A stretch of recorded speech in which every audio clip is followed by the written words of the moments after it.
Opposition نے قومی احتساب بیورو آرڈیننس میں ترامیم کو مسترد کر دیا۔ اسلام آباد میں حزب اختلاف کی رہبر کمیٹی نے حکومتی اقدام کو نیب نیازی گٹھ جوڑ قرار دیا۔ دعویٰ کیا کہ ان تبدیلیوں سے وزیر اعظم کے ساتھیوں کو فائدہ پہنچایا جا رہا ہے۔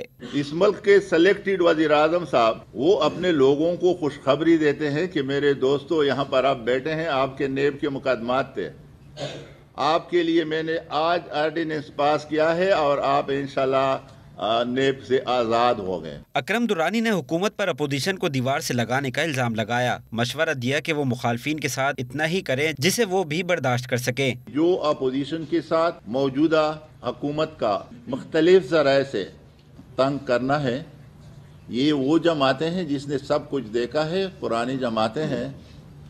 آپ کی جماعت نئی ہے اور آپ نئے ہیں، اتنا کر لو کہ کل آپ بھی برداشت کر لیں۔ رہبر کمیٹی نے قومی احتساب بیورو کے خاتمے کی خواہش بھی ظاہر کی۔